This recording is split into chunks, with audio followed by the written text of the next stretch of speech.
Hi, everyone. Judge Andrew Napolitano here for Judging Freedom. Today is Tuesday, May 27th, 2025. Scott Ritter will be here with us in just a moment on President Putin attacking and President Trump insulting.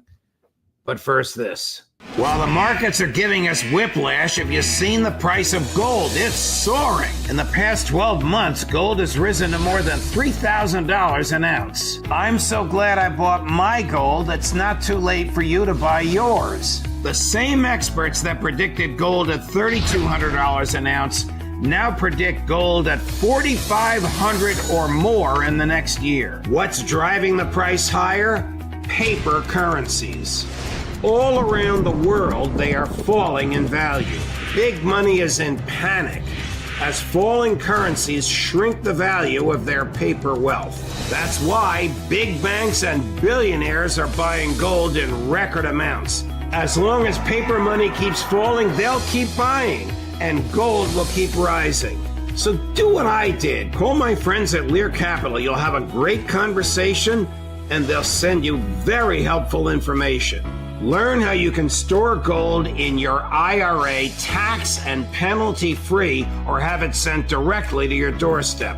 There's zero pressure to buy and you have a 100% risk-free purchase guarantee. It's time to see if gold is right for you. Call 800-511-4620, 800-511-4620, or go to LearJudgeNap.com and tell them your friend the judge sent you. Scott Ritter, thank you, and welcome here, my friend. Why is Donald Trump threatening Vladimir Putin? I mean, if you could ascertain what's going on between the left and right ear of Donald Trump and how whatever passes for a brain works, especially when it comes to Russia, you deserve, some sort of Nobel Prize. He makes no sense. I mean, it's very difficult. Normally, when you're asked to do an analysis of somebody, you look at patterns over time. You look at continuity of argument. You look at the sources that they rely upon. And then you can maybe reverse engineer, thought patterns. Where priorities are, et cetera. With Trump, it seems to be a knee-jerk reaction every time he opens his mouth. And it's based upon ignorance. I mean, we saw this in the same interview where he calls out Vladimir Putin for striking Ukraine and calling Putin crazy for sending missiles in. In the follow-on question, where he was informed that the Ukrainians tried to assassinate Vladimir Putin using a drone strike that had to have been facilitated with Western intelligence, more than likely some American intelligence, he said, "I didn't know this." Now, this is problematic in the extreme on a number of levels, because if American intelligence or the intelligence of our allies was being used to facilitate a Ukrainian assassination attempt against the commander-in-chief of a nuclear-armed power, whom, if he died, would use these nuclear weapons preemptively under the assumption that this attack was being, ordered by nuclear-armed opponents who were seeking to weaken and destabilize. It's insanity that he didn't know about this. So who's briefing him? Is he accepting the briefings?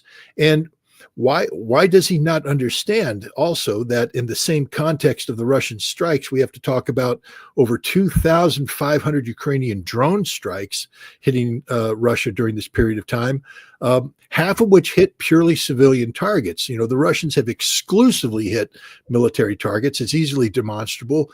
Any civilian destruction taking place is done by Ukrainian air defense, which, if you study the issue as I have, you understand that they don't employ air defense the way it's supposed to be, radar guided, et cetera, because the Russians would then destroy their radar sites. And so there's a lot of artificial cueing, launching missiles without any guidance, and then trying to redirect at the end.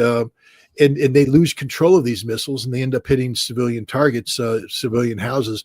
The almost exclusively the damage done to Ukrainian civilian targets is done by Ukrainian surface-to-air missiles that have gone off track. But the Russians are simply retaliating for the Ukrainian actions. And why Trump doesn't understand it. Why he doesn't understand that his words are destabilizing. I mean, if, some people have said that he is reconsidering, the lifting of restrictions on range limitations. Does he not know what he knew when he made a statement that rejected the Biden era lifting of this, where he said this could lead to World War III? I'm sure he was briefed on, because at that time he showed that he understood what the Russian nuclear doctrine was, that if weapons of a certain range strike certain targets inside Russia, this constitutes a strategic attack that must be interpreted as an attack on Russia's nuclear command and control, and therefore Russia has every right to respond using nuclear weapons or retaliate preemptively using nuclear weapons. Trump understood this in December when he spoke out against his policy. Now he's just arbitrarily, because he's ignorantly saying, I disagree with Putin. Putin's crazy. Therefore, I'm going to talk about lifting restrictions. He's taken us right back to the scenario that existed in the fall of 2024, where we were on the path of a nuclear war with Russia. This is a very dangerous man right now, Donald Trump. Here's the interview. It's not very long. At the Morristown airport, as he was about to fly from New Jersey back to the White House on Sunday. Chris, cut number 3. Yeah, I'll give you an update. I'm not happy with what Putin's doing. He's killing a lot of people, and I don't know what the hell happened to Putin. I've known him a long time, always gotten along with him, but he's sending rockets into cities and killing people, and I don't like it at all, okay? We're in the middle of talking, and he's shooting rockets into Kiev and other cities. I don't like it at all. President, what do you want to do about that? I'm surprised. I'm very surprised. We'll see what we're going to do. What am I going to tell you? You're the fake news, aren't you? You're totally fake. All right, any other questions? I don't like what Putin is doing, not even a little bit. He's killing people. And something happened to this guy, and I don't like it. Can I follow up on that? A Russian commander reportedly said that Putin was almost caught in the middle of a drone attack from Ukraine. So do you have any... I haven't heard that, but maybe that would be a reason. I don't know, but I have not heard that. It's really inconceivable that he didn't hear about it.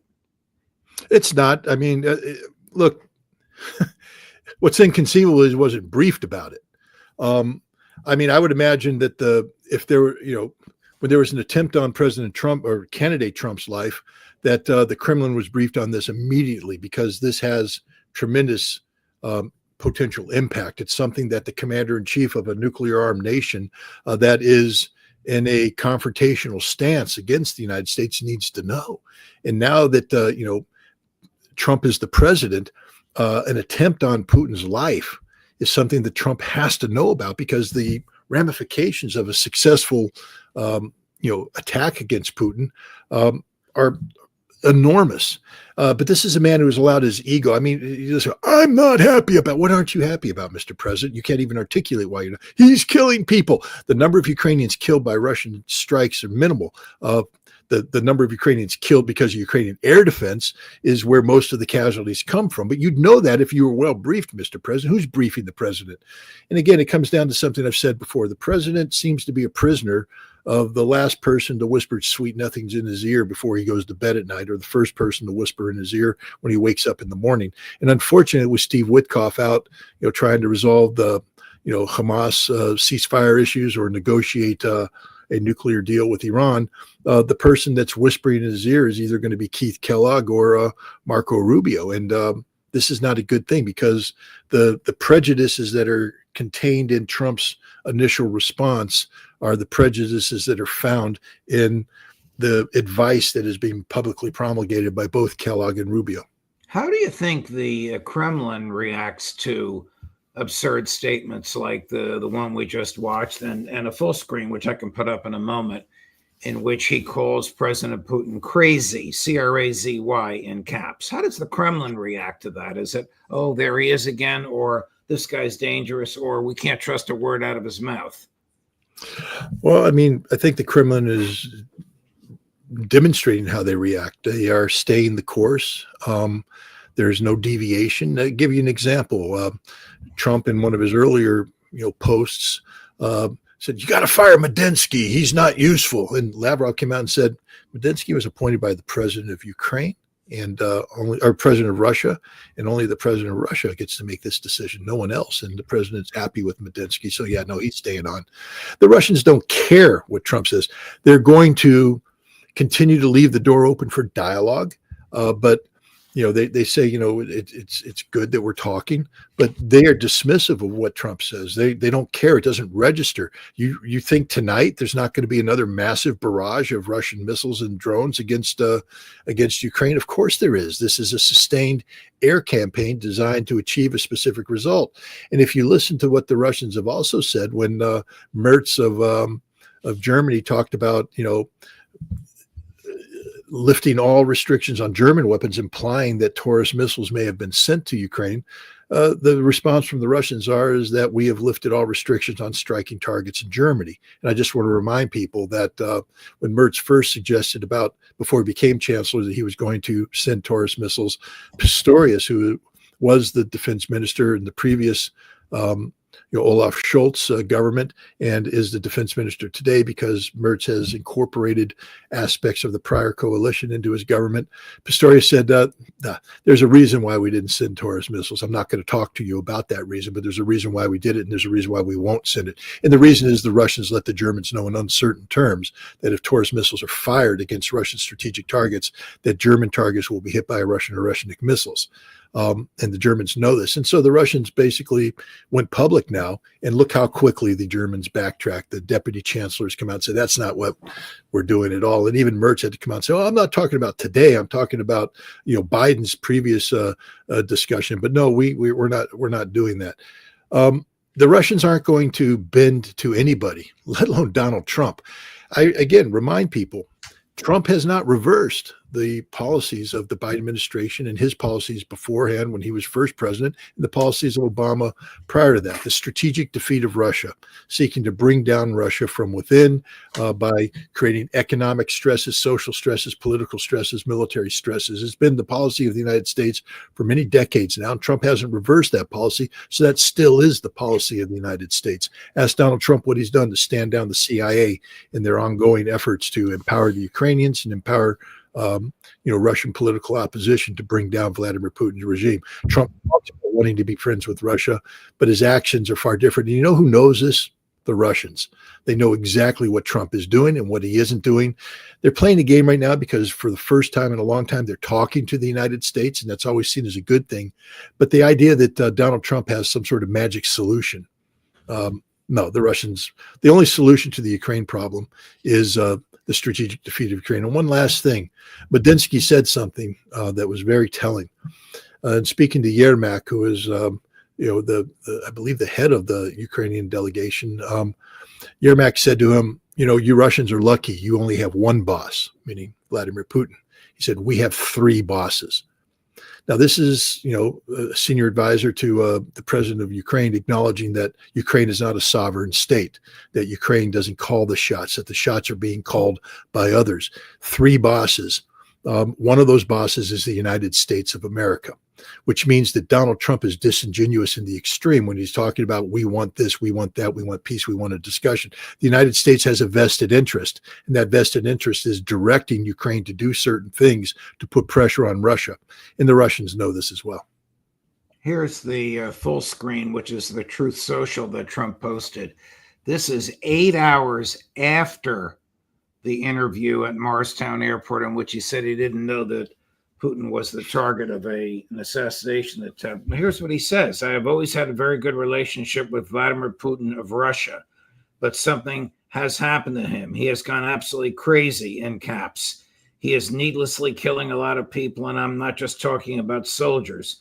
Missiles and drones are being shot into cities in Ukraine for no reason whatsoever. I've always said he wants all, in caps, of Ukraine, not just a piece of it. And maybe that's proving to be right.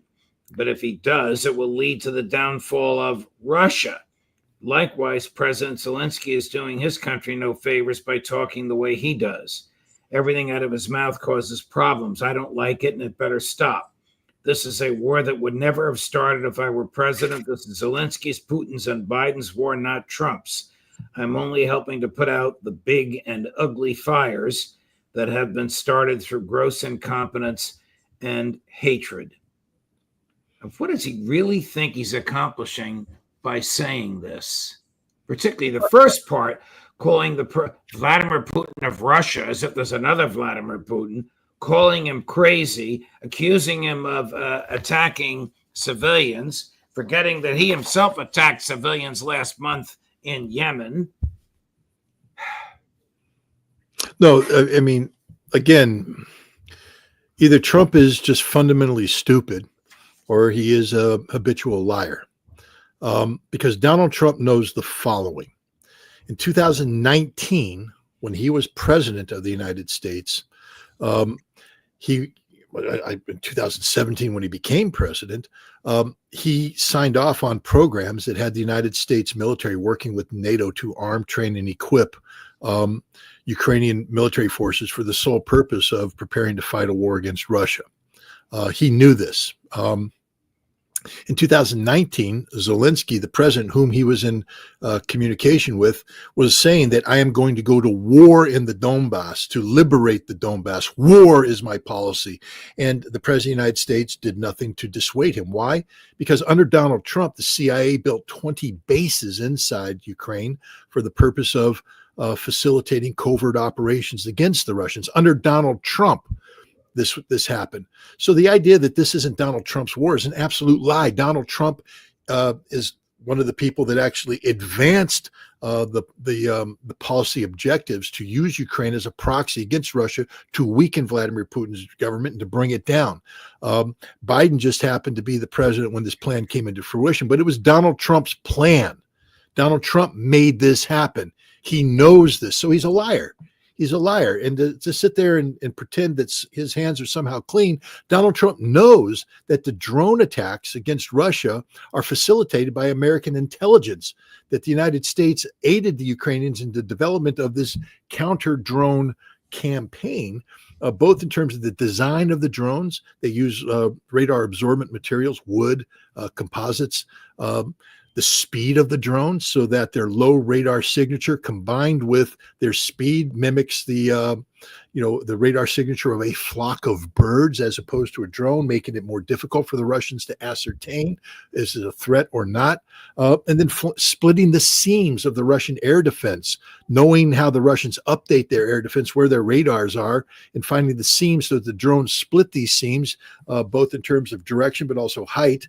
All of this translates into a very sophisticated drone campaign against Russia that could not happen without the United States involvement. Now, either Trump knows about this as his line, or he doesn't know about it, which means his government is totally out of control. But either way, this is conduct unbecoming the commander-in-chief.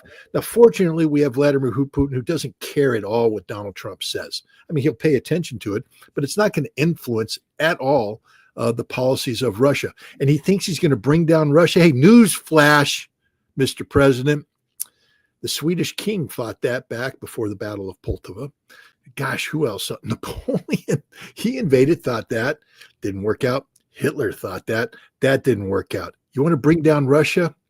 It doesn't work out too well for the people that embrace that thing, that policy direction. I mean, this president needs to learn history, and he needs better people briefing him. Come on, Tulsi, do a better job. Well, Tulsi over the weekend, you're speaking of Tulsi Gabbard, who was the director of national intelligence, whose track record as a member of the House of Representatives was extremely laudable, and a lot of our hearts swelled when she was nominated. What'd she do over the weekend? She announced a central location for all surveillance entities in the federal government. There are 17 or 18 of them to download warrantless surveillance. She is making it easier for American spies to spy on us, the same mentality that spied on Mr. Donald Trump in 2015, candidate Donald Trump in 2016, and President Donald Trump in 2017. And Citizen Scott Ritter throughout that entire period. That we know also. I forgot about that. Forgive me. Tulsi will someday hopefully be called before an appropriate congressional body and asked to explain this.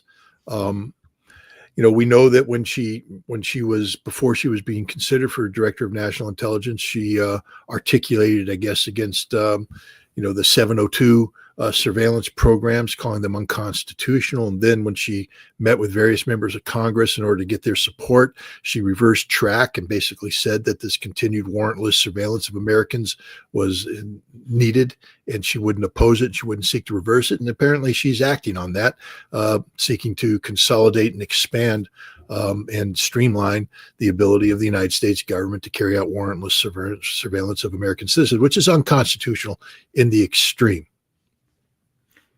Switching gears before we finish, Netanyahu continues his murders and death by starvation. What's to stop him?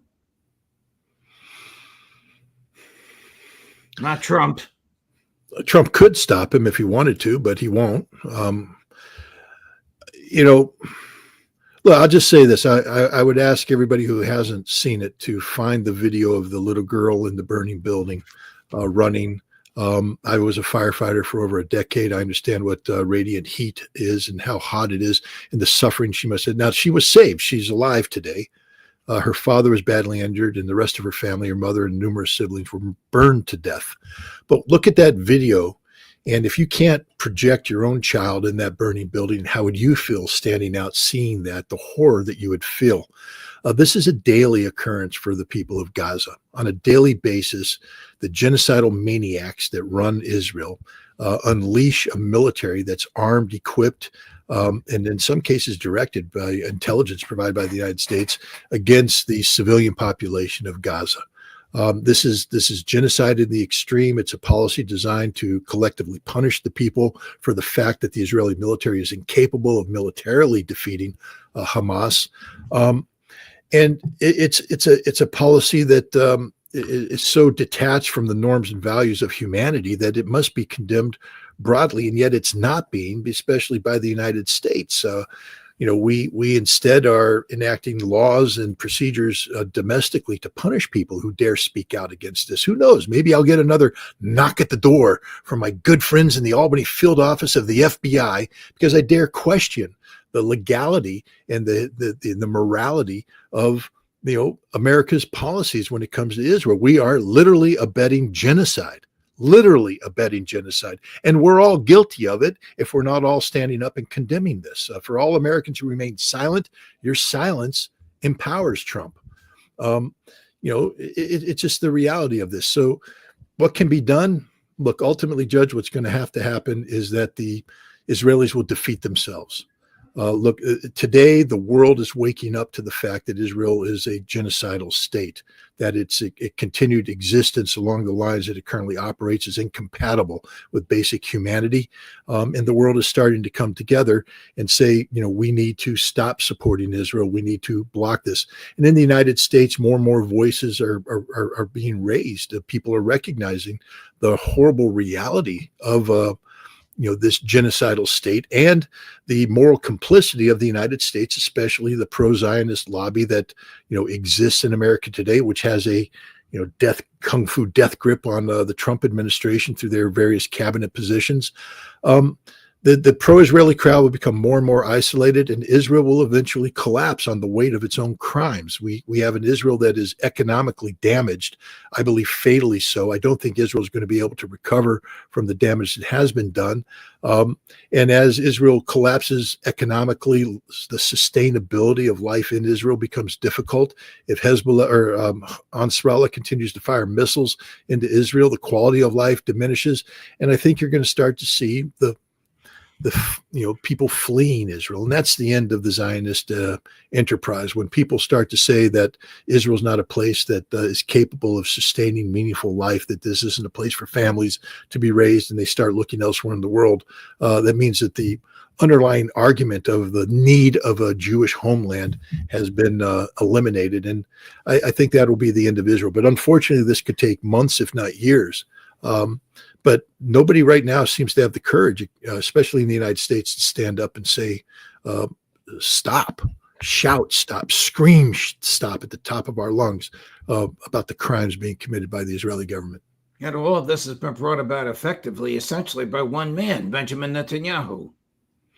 Well, yes and no. I mean, Max Blumenthal recently who I respect tremendously. He talks about polls that were taking place. According to the polls, the overwhelming number of Israelis support the policies of Benjamin Netanyahu when it comes to the Palestinians. They approve of the murderous policies. They have no sympathy for the Palestinian people. They invoke Amalek. They view them as subhumans. They view the civilians as an extension of Hamas and therefore legitimate targets.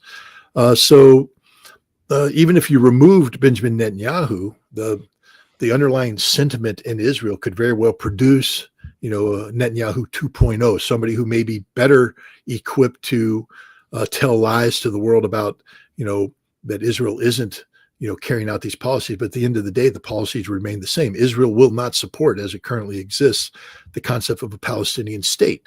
And Israel now believes that the issue of Gaza should be resolved by the forcible eviction of the Gazan population. That's not Netanyahu, that's Israel.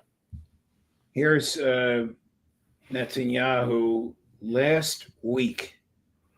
You and I would stand on a street corner and also use the megaphone of this and other shows and say, "Free Palestine." Here's what Netanyahu says about that phrase. Cut number 1. Free Palestine. This is exactly the same chant we heard on October 7th. On that day, thousands of terrorists stormed into Israel from Gaza. They beheaded men, they raped women, they burned babies alive. Free Palestine is just today's version of Heil Hitler. They don't want a Palestinian state. They want to destroy the Jewish state. I could never understand how this simple truth evades the leaders of France, Britain, Canada, and others. They're now proposing to establish a Palestinian state and reward these murderers with the ultimate prize. You won't be surprised to learn that Hamas thanked President Macron and Prime Minister Starmer and Carney for demanding that Israel end its war in Gaza immediately. Now, these leaders may think that they're advancing peace. They're not. So don't give us this talk. It'll be a peaceful Palestinian state. It won't. Free Palestine, free Palestine, free Palestine. And if you want to say that I'm saying Sieg Heil, say it to my face, Bibi, and you won't walk away from that confrontation. Free Palestine is the most honorable expression of humanity that exists in the world today. It does not mean that you tolerate terrorism. It does not mean that you are a proponent of violence. What it means is that the Palestinian people have an inherent right to enjoy the dignity and freedom and sovereignty as every other human being on this planet, free of the occupation of Israel, free of the genocide of Israel, free from seeing their children burned to death in front of them. That is what Free Palestine stands for, and I will shout it out as loud as I can, whenever I can, forever, until there is a Free Palestine. But I won't tolerate Benjamin Netanyahu. He embarrassed every Jew in the world when he said that. This man disgraced the Holocaust, disgraced the memory, but he's done it forever. The Holocaust has become an industry for Israel, not a cause, not something to be mourned, but it is a propaganda point, a selling point. It's a marketing strategy used by the practitioners of genocide to promote their own genocide by creating an artificial shield saying, look, that's what real genocide looks like. We know what real genocide looks like. And we know that the policies of Israel, unlike the chanting of Free Palestine, are more closely aligned to the odious ideology of Nazi Germany. The only person that invokes Adolf Hitler today when they stand and speak about Palestine is Benjamin Netanyahu himself. He is the living expression of everything that was evil about Adolf Hitler. Free Palestine. Before we leave, Chris has been running a poll throughout the show. Is Trump fundamentally stupid or is he a liar? So here are the results. 42% liar, 40% fundamentally stupid, 17% crazy like a fox. Crazy like it. Well, look, you're always judged by the final product. And if Trump can pull this off, I'll be the first one to say, God, I got it wrong. He was crazy like a fox. But I don't see that. I don't. When I listen to his words, I listen to the way he enunciates words. I listen to the egotistical manner in which he approaches everything, as if Putin is insulting him, that Putin woke up in the morning and said, I'm going to insult Donald Trump. Putin could care less about Donald Trump. Putin cares about Russia, the Russian people. And it's high time that Donald Trump woke up in the morning and say, I care about America and the American people. If Trump cared about America and the American people half as much as Putin cares about Russia and the Russian people, I think we'd have a hell of a lot better situation today than the one we currently confront. Scott Ritter, thank you very much, as always, for your intellect and for your personal courage. All the best, my friend. We'll see you again next week. Unless the FBI comes a knocking, but thanks. If they do, call me. I'll get that one phone call. Right. Thanks, man. Wow. What a great human being. What a staunch defender of peace and personal liberty. And I'm deeply grateful that he is my friend. Coming up tomorrow, Wednesday. I know if you're in America, today seems like Monday, but today is Tuesday. Tomorrow, Wednesday, at 8 o'clock, Ambassador Charles Freeman. At 11 in the morning, Colonel Douglas McGregor. At 3 in the afternoon, Phil Giraldi. Judge Napolitano for Judging Freedom.